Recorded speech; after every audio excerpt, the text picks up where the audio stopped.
नमस्कार दोस्तों, कैसे हैं आप लोग। आज फिर एक नए वीडियो में आपका स्वागत है। दोस्तों, आज का टॉपिक हम लोगों का रहेगा चाइना के बारे में। ठीक है, अब चाइना का हिस्ट्री हम लोग समझेंगे कि चाइना कैसे डेवलप किया और इसका कैसे कैसे क्या है। जितने स्टैटिक जीके का इसमें क्वेश्चन उठाता है पेपर में, ये सारे क्वेश्चन हम लोग समझेंगे। ठीक है, और हम लोगों का जो सेशन इतने समय चल रहा दोस्तों, ये इंडिया के किनारे किनारे जितने कंट्री लगते हैं उसके बारे में चल रहा है। ठीक है, तो पिछले वीडियो हमने अफगानिस्तान के बारे में बताया था, पूरी अच्छे से कंप्लीट बताया, उसके हिस्ट्री के बारे में बताया, डेवलप क्यों नहीं हो पाया अफगानिस्तान उसके बारे में भी हमने पूरा कंप्लीट बताया। जाकर के आप लोग वीडियो देख लीजिएगा। आज हम लोग समझेंगे चाइना के बारे में, उसके बाद से नेक्स्ट वीडियो हम लोगों का आएगा नेपाल के बारे में। ठीक है, तो हम लोग समझते हैं दोस्तों, अपना जो स्टैटिक जीके क्लास चल रहा है, हमने बताया कि चाहे कोई भी पेपर में बैठे, छोटे बड़े पेपर में, अगर स्टैटिक जीके क्लास पूरी हमारी देख लेते हैं तो कंफर्म सारे क्वेश्चन हो जाएंगे। ठीक है, देखिए हमने चाइना का कुछ मैप बना रखा है और इसके बाद से कुछ इसके फैक्ट यहाँ पे हमने लिख रखा है, क्वेश्चन जो पेपर में पूछे जाते हैं। ठीक है, अब देखिए जो मैप हमने लगभग हर क्लास में आपको बताया है कि मैप का नॉलेज होना जरूरी है आपको। ठीक है, अगर मैप के बारे में आपको जानकारी होगा तो ये भी देख करके आपको पता चल जाएगा कि कौन सा देश, इसके किनारे किनारे कितने देश आते हैं और कौन कौन सा देश कहाँ पे बसा हुआ है। ठीक है, अब कितने लोगों को ये भी नहीं पता है कि ये चाइना का ही मैप है। ठीक है, खैर चाइना का मैप है, चाइना का टॉपिक है तो चाइना का ही मैप है। ठीक है, सॉरी चाइना। अब हम लोग मैप के साथ साथ हम लोग समझेंगे इसके कुछ क्वेश्चन जो फैक्ट महत्वपूर्ण होते हैं। ठीक है, अब देखिए सबसे पहले क्या है क्वेश्चन दोस्तों, सबसे पहले है कि आकार की दृष्टि से चीन विश्व का तीसरा सबसे बड़ा देश है। आकार की दृष्टि से चीन विश्व का तीसरा सबसे बड़ा देश है। ठीक है, अब दोस्तों यहाँ पे काफी कंफ्यूजन है, ध्यान से आप लोग समझिए, यहाँ पे काफी कंफ्यूजन है। अब आधा लड़के कहते हैं, आधा स्टूडेंट कहते हैं कि नहीं, विश्व का तीसरा जो सबसे बड़ा देश है वो अमेरिका है, लेकिन आधा लड़के कहते हैं नहीं, ये चाइना है तीसरा क्षेत्रफल के हिसाब से। तो इसमें काफी कंफ्यूजन है दोस्तों। देखिए सबसे पहले बात, ये जो चाइना का मैप है ना, चाइना जो है ये तिब्बत पे भी अधिकार कर रखा है। तिब्बत आपका लगभग काफी इतना आएगा। ठीक है, यानी तिब्बत जो है ये बड़े मात्रा में इसका एरिया आएगा। और दोस्तों देखिए ये है आपका, आप ध्यान से समझिए यहाँ पे फिगर पे, ये है आपका, बताइए कौन सा देश है, ये है आपका इंडिया। ठीक है, तो इंडिया दोस्तों जो पूर्वी भाग है ना, यहाँ पे भी चीन अधिकार कर रखा है। ठीक है, ध्यान से आप लोग समझिए, अभी बड़े ही आसानी से आपको समझ में आ जाएगा। तो ये है इंडिया का पार्ट, पूरा जम्मू कश्मीर, और दोस्तों इसके पूर्वी भाग पे यहाँ पे चाइना अधिकार कर रखा है, जिसको बोलते हैं अक्साई चीन। ठीक है, चाइना इसको अक्साई चीन बोलता है। ठीक है, अब दोस्तों जैसे ही ये पार्ट ये चाइना में जाता है तो ये विश्व का तीसरा सबसे बड़ा क्षेत्रफल के हिसाब से हो जाता है चीन।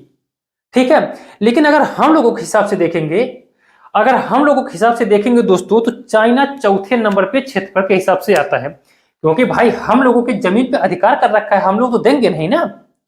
लेकिन हमारे अलावा दूसरा कोई अगर इसको बताएगा, अगर दूसरा कोई कंट्री बताएगा या यूएनओ बताएगा, तो यही कहेगा कि जो चाइना है ये विश्व का तीसरे नंबर पे क्षेत्रफल के हिसाब से आता है।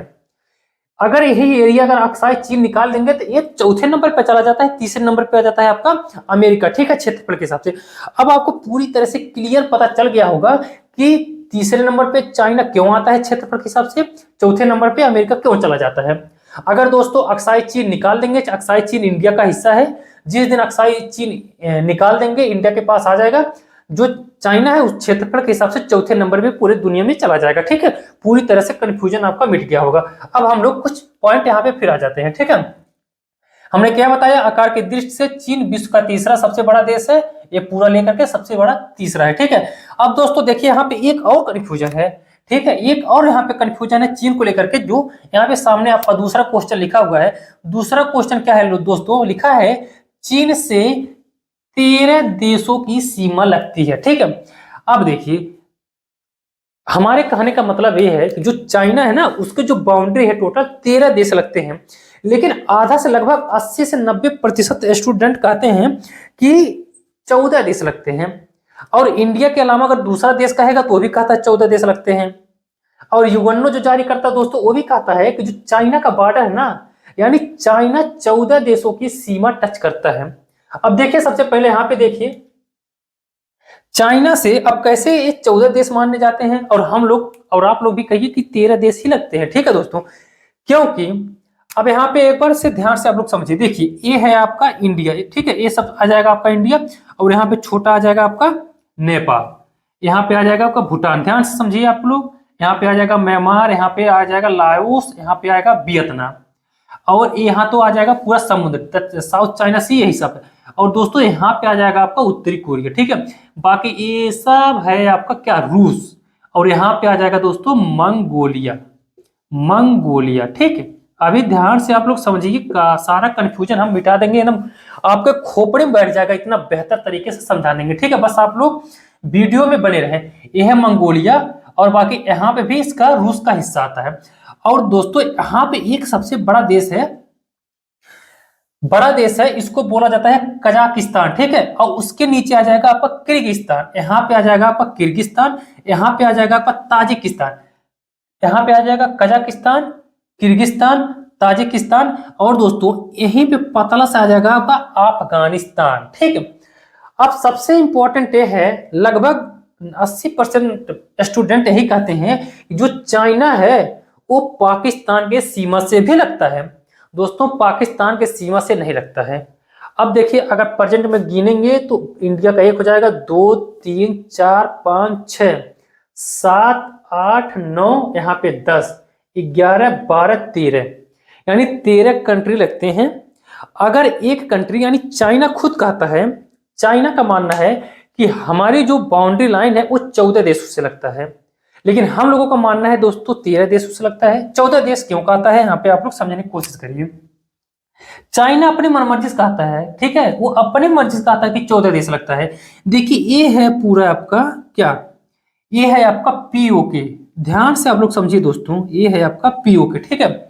अब देखिए पीओके है ना, यहाँ पे ये यहाँ पे आएगा आपका ऐसे करके, ठीक है, यानी ये सीमा जो है यहाँ पे रखता है। तो दोस्तों जब ये पीओके है तो चाइना इसी को लेकर के कहता है। पीओके के बारे में हमने भी बता दिया पूरी कंप्लीट, कैसे पाकिस्तान के हाथ में चला गया। तो ये पीओके जो है पाकिस्तान इस पे अधिकार कर रखा है।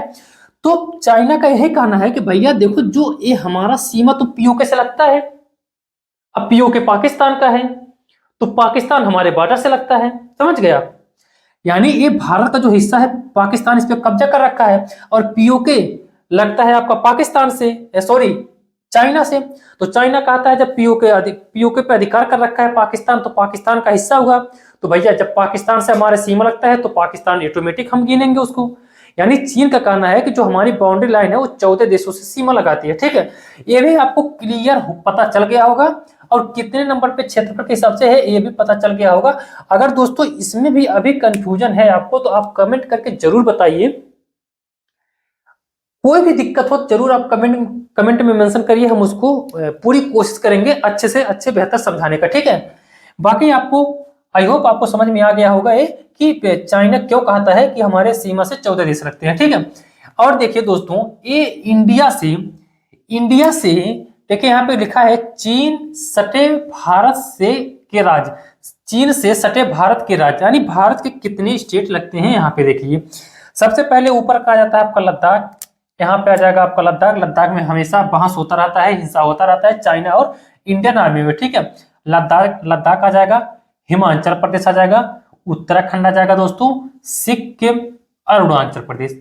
1 2 3 4 5। अब देखिए लद्दाख केंद्र शासित प्रदेश है, हिमाचल प्रदेश, उत्तराखंड, सिक्किम, अरुणाचल प्रदेश ये केंद्र शासित प्रदेश नहीं है, ठीक है। और दोस्तों ये जो सीमा लगता है ना ये तिब्बत से ही लगता है। अभी हम लोग तिब्बत के बारे में भी हम लोग समझेंगे, ठीक है। तिब्बत का एरिया भी बहुत बड़ा दोस्तों है। ये 12 लाख किलोमीटर स्क्वायर में है। आप समझ सकते हैं कितने बड़े एरिया में है, 12 लाख किलोमीटर स्क्वायर में तिब्बत है, जो दोस्तों चाइना ने इसको अधिकार यानी हड़प लिया है तिब्बत को, ठीक है। आगे इस क्वेश्चन लिखा हुआ है यहाँ पे समझिए। क्वेश्चन क्या है कि 1906 में चीन ने तिब्बत पर अधिकार कर लिया। दोस्तों इतने समय शासन चल रहा था मांगछू का, ठीक है। यानी दोस्तों 1906 में तिब्बत पर अधिकार कर लिया, जो चाइना है। और ये 1959 में दोस्तों अगर देखेंगे 1959 में पूरी तरह से एडॉप्ट कर लिया तिब्बत को। ठीक है दोस्तों, पूरी तरह से अधिकार कर लिया तिब्बत पे।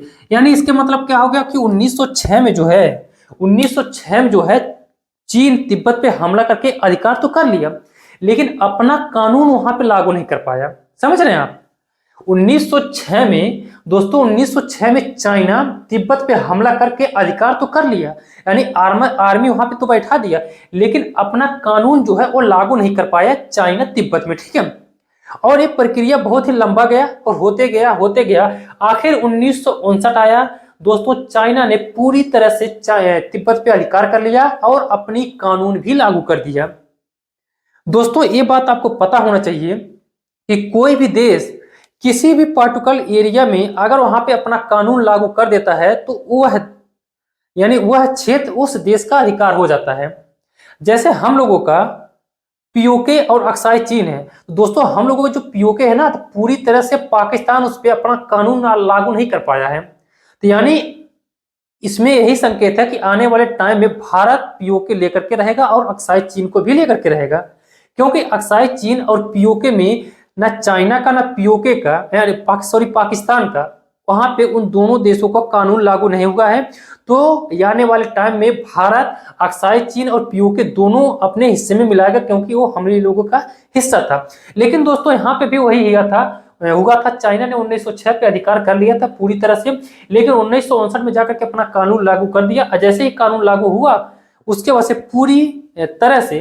पूरी तरह से तिब्बत उसके हाथों में आ गया, यानी उसके हाथों में अब कंट्रोल आ गया। जो भी शासन चलाएगा वो चाइना ही चलाएगा। ठीक है दोस्तों, अब दोस्तों यहाँ पे और समझिए, यहाँ पे देखिए चाइना, आपने पढ़ा होगा मैकमोहन लाइन जो है, मैकमोहन